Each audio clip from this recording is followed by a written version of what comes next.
Welcome to the Networking and Partnerships Module 1. The code for your course is Np10D2. My name is S. Dube and I'm going to be the presenter for this module. First, let's look at the course content. This module is going to cover networking and partnerships in the world of HIV and AIDS, the key steps in building and sustaining AIDS networks, formalizing networks, governing body and staff, mobilizing resources for action, evaluating in networks, challenges of commitment and communication in networks, lessons learned in networks. Learning outcomes. This module obviously is a very important part of HIV/AIDS management in view of the fact that we who are working or want to work in the field of HIV and AIDS, we must be cognizant of the fact that HIV requires a lot of resources, most of which we don't have. And one way of really getting around the challenge of resources is to ensure that we develop sustainable networks and partnerships so that they can help us through many areas of how we can tackle the ever-growing challenges of HIV and AIDS. So after the completion of this module, students should be able to define networking and partnerships in general and in particular in the world of HIV and AIDS.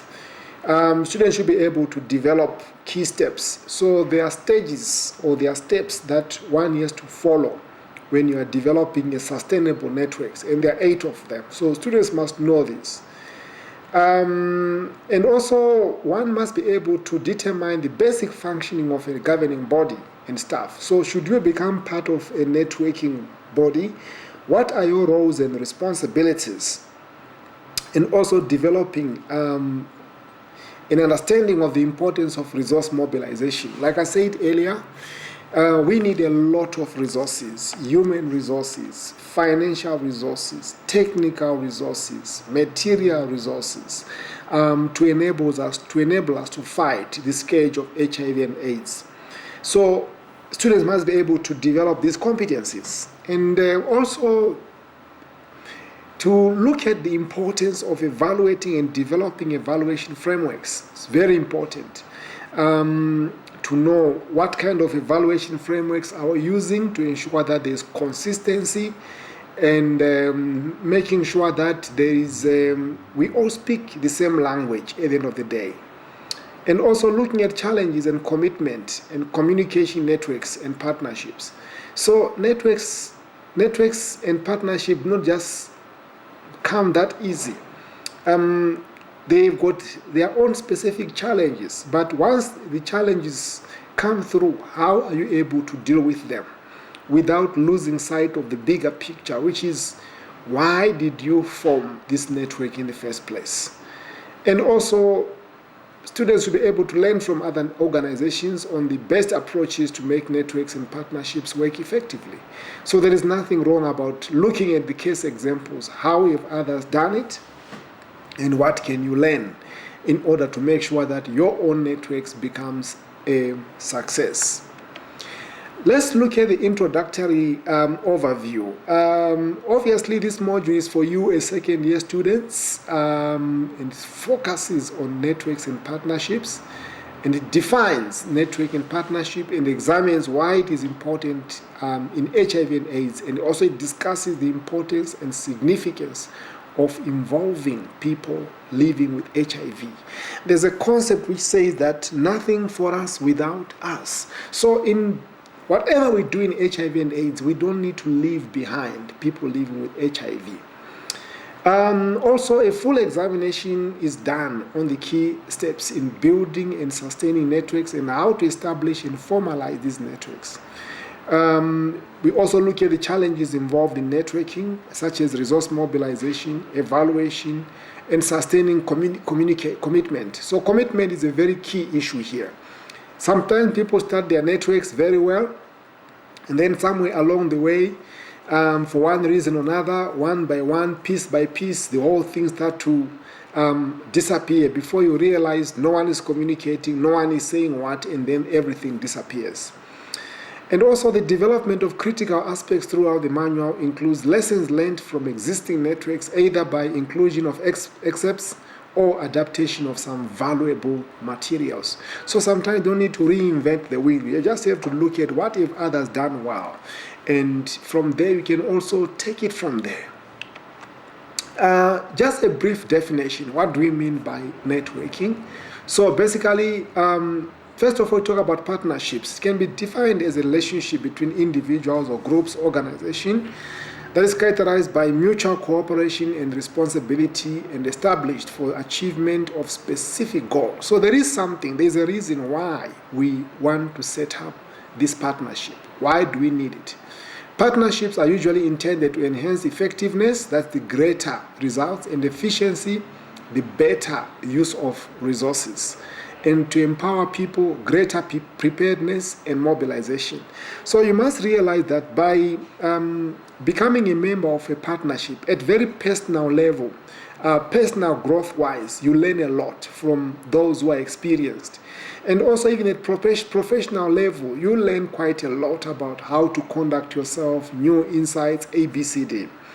Partnerships commit their very best to the cause to accomplish mutually agreed upon goals and purposes. And obviously, this is just an overview.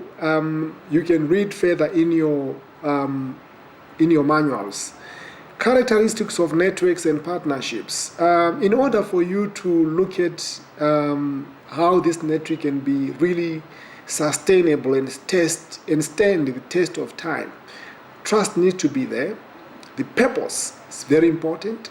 It's just like you as students, you always have to remind yourself when you face challenges, by the way, what is the purpose? Why did I choose to study HIV and AIDS? The process that is involved, the strength of each partner. A human being has got both strengths and weaknesses. And as much as there are strengths, there are also weaknesses. It doesn't mean that if you have a weakness, then you are done and you cannot do anything about it. You can turn your weakness into a strength.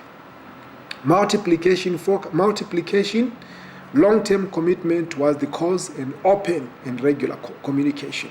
So in order for networks to be successful, they ought to be open and continuous communication. Otherwise, that network won't succeed. The benefits of networking.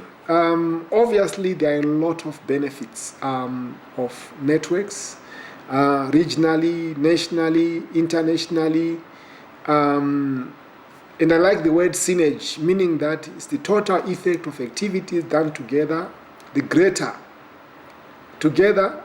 done together is greater than the sum of individuals' activities. That is, the cooperation between the various organizations and groups involved in network and partnerships enables greater achievement and benefits. And if you work in the world of NGOs, that's why you need to know who is doing what to avoid, duplicating the same thing and over again. And obviously, when a network is doing very well, there is a lot which can be accomplished. And obviously, advocacy is one of them. We are able to advocate for a number of things. We'll be able to influence other people. That's why we need to even to influence policy. Networks can also even influence policy. Share the work and reduce duplication efforts and wastage of resources, especially if you are working in the world of NGOs. By knowing what each NGO is doing, you avoid the element of duplicating your services and only specialize in areas of speciality. Promote exchange of ideas, insights, experiences, and skills, and also provide a needed sense of solidarity, moral, and psychological support. And obviously, psychological support is very important, not only for the people we are taking care of, but even for our own development. And because we will face challenges as managers, and you need somewhere to fall on as you go along, and to mobilize financial resources under certain circumstances. Obviously, if you're a network, it's easier to really influence government. It's easier to influence world bodies to make financial resources available as and when they are needed. Let's quickly go to assignments. As indicated in other courses or other modules, you are required to do assignments, and your assignments must meet certain standards or specification, and your assignments must be of high quality. And the technical details and what is required of you is actually available in all your tutorials, including the one on networking and partnerships. But I always say all the time, what is important when you are given an assignment or a module is to literally get a good understanding. Read that module from cover to cover. It is said that sometimes people just read enough for the assignments or just read enough for the examination. By reading broadly, you actually get a good understanding of what it is which is required of you. So assignment 1, you are a newly appointed wellness coordinator in a corporate organization, say maybe ONL. Explain how you develop a network of partnerships and stakeholders who are involved in HIV/AIDS, both locally and internationally, and indicate how you know you are doing well. So first of all, you need to underline the keywords. Wellness coordinator, what do you do? Developing a network, the stakeholders, local and international. And how are you going to work because it doesn't mean that if you're a wellness coordinator, you have to work in isolation. You realize that this is where now you need the whole world to assist you, to support you. Because like we said earlier on, you start to know who is doing what. Because as a wellness coordinator, you are not equipped or versed in everything. There are people who have been there for years, and they can really play a significant role in making sure that your role as coordinator is efficient and effective. Assignment 2, what are some of the challenges faced by networks and partnerships, and what can be done to alleviate some of these challenges? Give relevant and practical examples in the Namibian context and beyond. So, like we said earlier in the introductory overviews, networks face a number of challenges. And the question is, what can be done to deal with these challenges as they come along?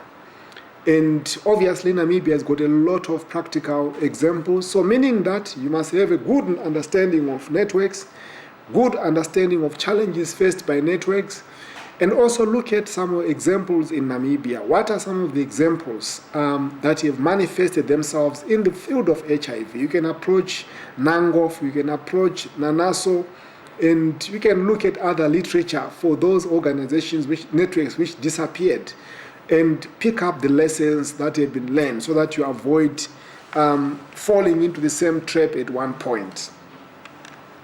Assignment 3, with the aid of practical and relevant examples, discuss the process involved in the key steps in building a network. So this is about building. This assignment primarily focus on what are the steps. There are 8 of them that you have to follow. What are those? But remember, it's not just about listing those steps. You really have to develop context. You have to really develop content. So meaning that sometimes it will challenge you to go into a network which is existing. Try to find out their origins. Where did they start? How did they build? How did they assign? The challenges, so and so forth. It's not just about just listing this, then you are done. Your work must be really, really rich at the end of the day. Assignment 4, Namibia has been elevated to the upper middle income country, which has resulted in donor funding withdrawal, resulting in the collapse of many NGOs. What are some of the creative ways you can employ to sustain networks in the face of financial constraints while continuing the fight against HIV and AIDS? So we are well aware that Namibia has been elevated by the World Bank to the upper middle income country. So meaning that what the world is saying, that the country has got enough money to take care of itself. But as far as we know that there is this historical inequality which has been affecting the country for so many years. It won't happen overnight. But at the same time, you as a manager, you are supposed to make sure that these networks are sustained. So what can be done creatively? In the absence of resources, in the absence of adequate resources, how do you keep these networks and partnerships running? Because as we saw before, networks are very important. They are a very important building block in the fight against HIV, and hence we need to make sure that we continue to support them, continue to develop them going forward. So in conclusion, students are strongly encouraged to read extensively both their module and prescribed reading material for deeper understanding prior to attempting any assignments. My contact details are readily available in your tutorials. Feel free to contact me and enjoy your studies going forward. I thank you.